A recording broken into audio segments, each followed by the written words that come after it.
Olá pessoal, sejam todos bem-vindos a mais um vídeo do canal Educação Conectada de Santa Cruz do Capibaribe. Eu sou o professor Rafael e aqui junto com a gente está o intérprete de Libras, Danley. E hoje vamos ter uma aula bem legal. Por isso, eu quero desejar para vocês uma ótima aula. Não importa o horário que está assistindo a aula. O mais importante é assistir a aula prestando bastante atenção, para fazer a atividade com muito capricho. Combinado? E olha, lembrando, se ficar com qualquer dúvida, você não vai guardar ela não. Manda mensagem para a professora, para o seu professor e tira a dúvida junto com ele. Então, vamos agora começar a nossa aula de hoje? Vamos lá? Hoje vamos ter a aula da disciplina de História e vamos aprender mais um pouquinho sobre patrimônio material e imaterial. Vamos aprender o que são, vamos conhecer alguns deles e vamos saber algumas características, alguns pontos bem importantes. Mas, quando falamos em patrimônio, qual é a primeira coisa que vem na mente de vocês? Pensa aí direitinho. Muito bem. O patrimônio é algo que é nosso, que pertence a gente. E olha, o patrimônio material e imaterial são expressões, características culturais de cada povo ou grupo. Então, a gente tem o patrimônio material, que ele é composto por elementos concretos. São construções e objetos artísticos. São algo que a gente pode tocar, que a gente pode ver. E o patrimônio material, temos, por exemplo, a Ponte Maurício de Nassau no Recife e todo o bairro histórico antigo do Recife. Ele é um patrimônio material porque ele conta a história e podemos vivenciar esses momentos ao entrar, ao caminhar por essas ruas. A gente vai conseguir observar construções históricas como era naquela época até os dias de hoje, porque são preservados. E o patrimônio imaterial são aquelas práticas da vida social que se manifestam em saberes, ofícios, modos de fazer, celebrações, formas de expressões cênicas, plásticas, musicais, lúdicas. Também lugares, como mercados, feiras e santuários. Um exemplo que eu trouxe foi uma dança típica, não importa qual seja a região, ela pode ser considerada um patrimônio imaterial. Então, eu vou trazer agora para a gente alguns exemplos de patrimônios materiais e imateriais do nosso país, do nosso Brasil. O Brasil é um país muito rico em costumes, em cultura, em locais, arquiteturas. É um montão de coisas bem legais. E olha, eu não posso trazer todo o patrimônio cultural, material e imaterial. Ia ser uma aula muito longa, mas eu vou trazer alguns exemplos para a gente identificar a diferença entre eles e conhecer um pouquinho da história, dos costumes, dos hábitos de nosso país. Então, vou começar com o patrimônio material do nosso país. O primeiro exemplo vai ser lá no Piauí, um estado vizinho aqui a Pernambuco. Vamos conhecer o Parque Nacional da Serra da Capivara. É uma reserva ambiental. E por que ela é conhecida? Porque ela recebeu esse título de Patrimônio Cultural Material.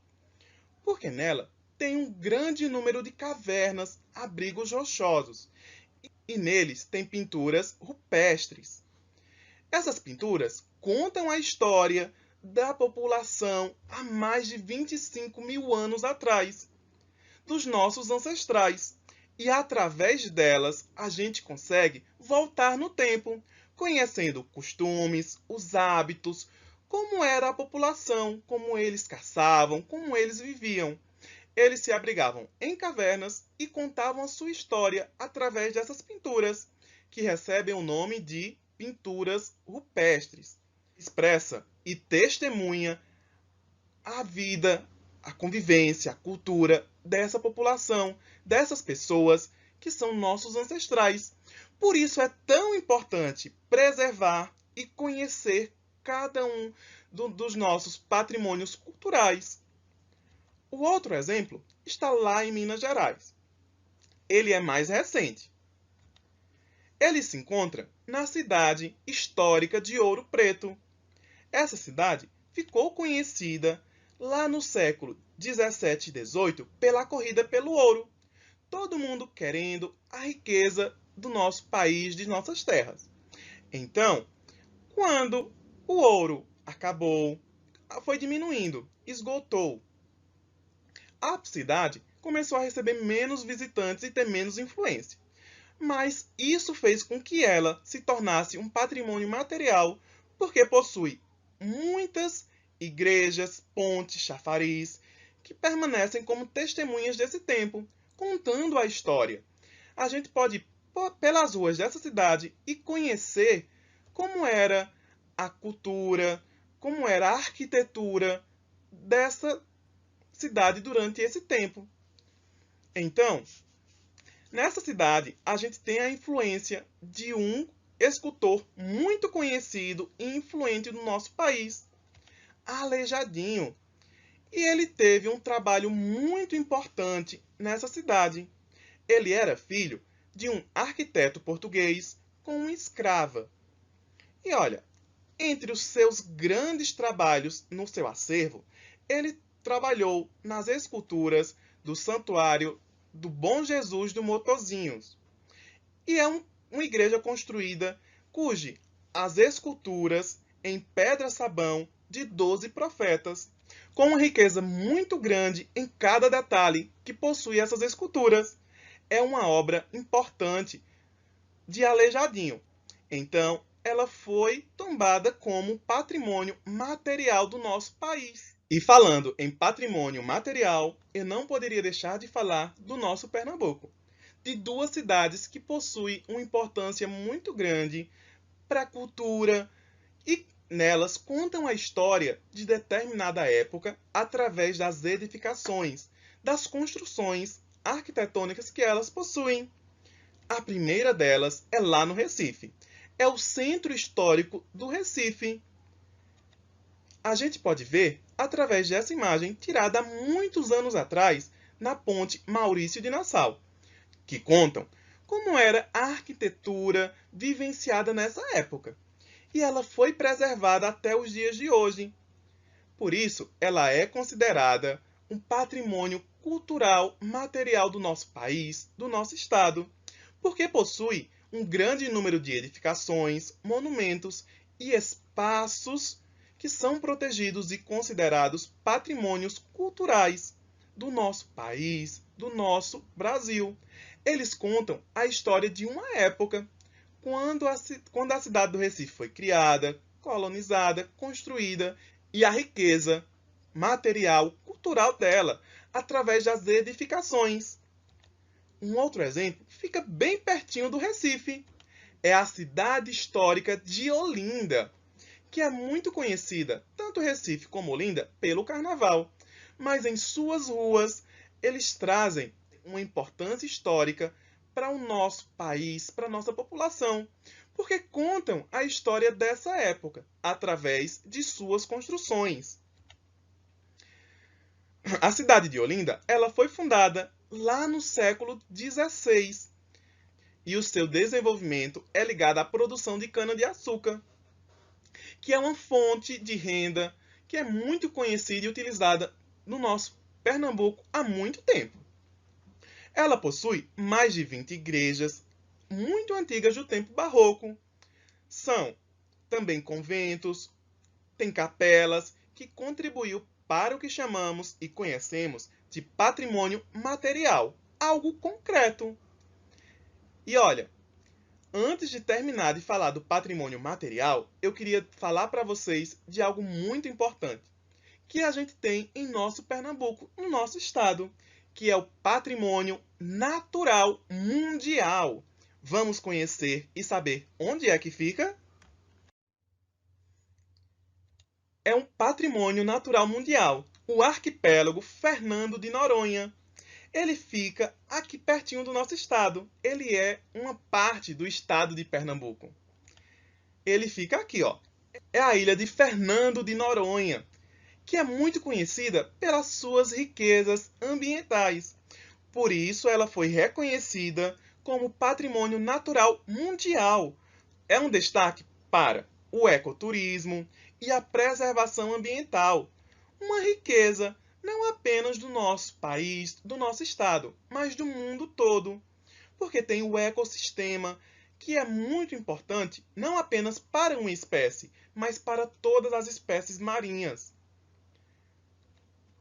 A gente pode observar que o ecoturismo tem as praias e também o mergulho para conhecer recifes de corais, os peixes, todo o ecossistema aquático. Por isso ela foi reconhecida como Patrimônio Natural Mundial. E é uma riqueza muito importante para o nosso estado. Então, vamos conhecer um pouquinho do nosso patrimônio imaterial do nosso país. Eu vou trazer alguns exemplos. O patrimônio imaterial, ele é dividido em várias partes. Por exemplo, a primeira é ligada ao registro dos saberes, que é utilizado passando esse conhecimento, o modo de fazer. Por exemplo, a gente tem o modo de fazer cuias lá do Baixo Amazonas. É uma forma artesanal, onde as artesãs fazem as cuias à mão, com muitos detalhes, uma riqueza de nossa cultura, e é passado de geração em geração. Por exemplo, temos também o modo de fazer viola de coxo, o ofício de fazer os acarajés das baianas, e também o modo artesanal de fazer o queijo Minas. Um outro exemplo, a gente tem a capoeira, o ofício dos mestres de capoeira. A capoeira é uma prática corporal muito eclética, porque pode se tratar de dança, jogo, educação, arte e esportes. E olha, falando em cultura imaterial, o registro dos saberes, o modo de fazer algo, a gente tem em Pernambuco algo muito importante, que é nosso, que é o bolo de rolo. Ele é um patrimônio imaterial pernambucano. Esse bolo de rolo passa de mesa em mesa há mais de 300 anos. A gente encontra em mercadinhos, lanchonetes, docerias, e é uma delícia, não é isso? Quem aqui gosta de saborear esse doce, esse bolo bem gostoso? É uma delícia, não é isso? E por último, eu queria trazer para vocês o cordel, que é uma riqueza cultural de nossa população. É o patrimônio imaterial brasileiro, como diz nessa primeira imagem. Preste muita atenção no cordel, que é brasileiro. É um patrimônio cultural reconhecido no mundo inteiro. É um gênero literário escrito por nossa população, contando a vivência, o dia a dia, as lendas. E ele possui rimas e é muito identificado através da xilogravura, que é a pintura que possui em sua capa, feita através da matriz talhada em madeira. É uma riqueza cultural de nossa população, muito conhecido principalmente aqui pelo Nordeste. E o patrimônio cultural imaterial também pode ser celebrações, registros, rituais, festas de caráter coletivo, podendo ser religiosos, de entretenimento ou apenas práticas sociais. Por exemplo, de um caráter religioso, a gente tem o Círio de Nossa Senhora de Nazaré, que é considerado o patrimônio imaterial do nosso país. Eu queria destacar aqui o complexo cultural do Bumba Meu Boi, que ele possui vários tipos em cada região do Brasil.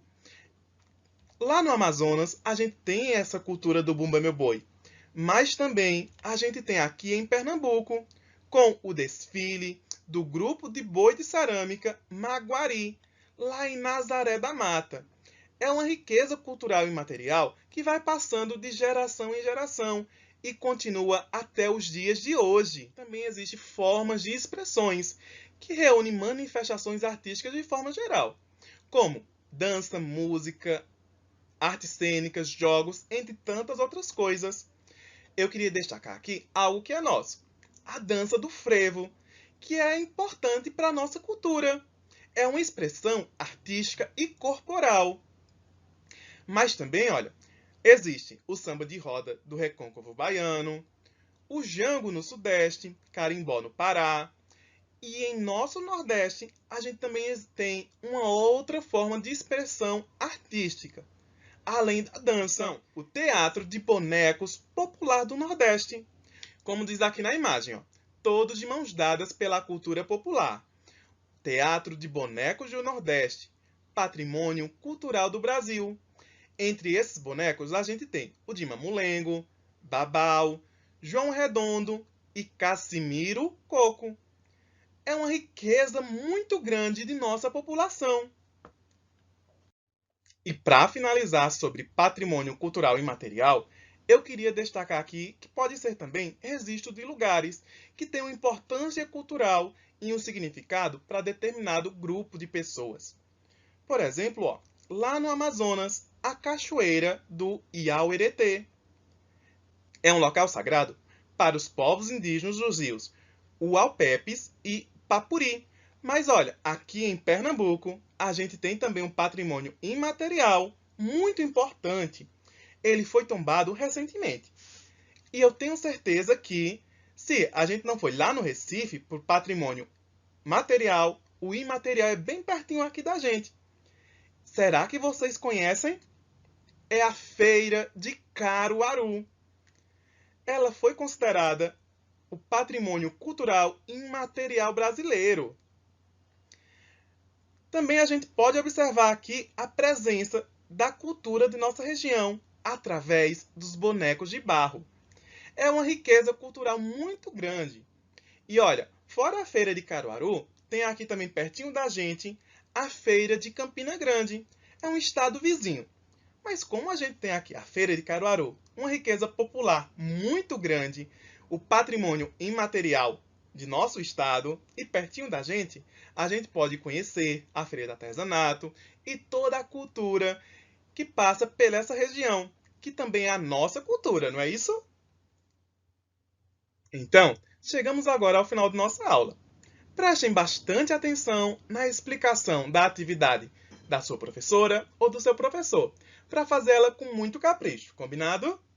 E olha, quero ver quem é que vai conseguir aí pesquisar e identificar o maior número de patrimônios materiais e imateriais do nosso país.